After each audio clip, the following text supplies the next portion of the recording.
ছাত্র জনতার গণঅভ্যুত্থানে ক্ষমতাচ্যুত হয়ে পালিয়ে ভারতে আছেন সাবেক প্রধানমন্ত্রী শেখ হাসিনা।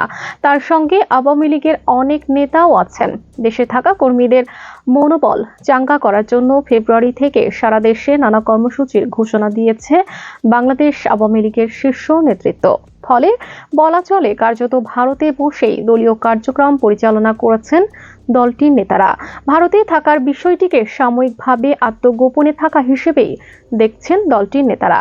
বলছেন, ভারতে বসে দল চালানোর চেষ্টা চালাতে হচ্ছে। আওয়ামী লীগের যুগ্ম সাধারণ সম্পাদক আ.ফ.ম.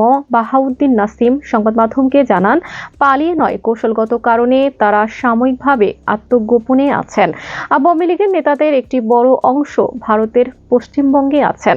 এছাড়া বাসা ভাড়া নিয়ে অনেক নেতাই কলকাতা, উত্তরবঙ্গ, দিল্লি, ত্রিপুরায় আছেন।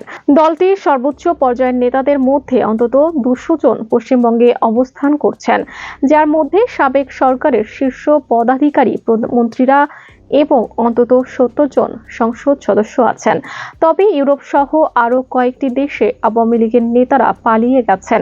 এসব নেতাদের মধ্যে কেউ 5 আগস্ট শেখ হাসিনা দেশ ছাড়ার পরে ভারতে গেছেন, আবার কেউ কয়েক মাস পরে গেছেন। সাবেক প্রধানমন্ত্রী শেখ হাসিনা এবং তার ছোট বোন শেখ রেহানা গত 5 আগস্ট থেকেই ভারতে রয়েছেন।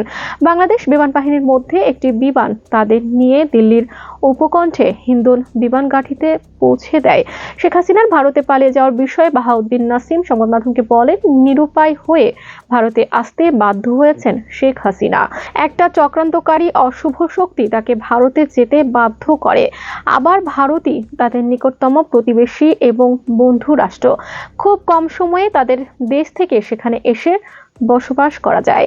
আওয়ামী লীগের কয়েকজন নেতা জানিয়েছেন, শেখ হাসিনার সঙ্গে তাদের নিয়মিত যোগাযোগ হয়।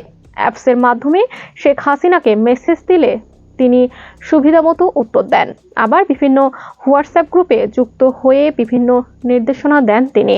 ভারত এবং অন্য দেশে যেসব নেতা পালিয়ে গেছেন তারা সাধারণত হোয়াটসঅ্যাপ ও টেলিগ্রামের মাধ্যমে যোগাযোগ রাখেন।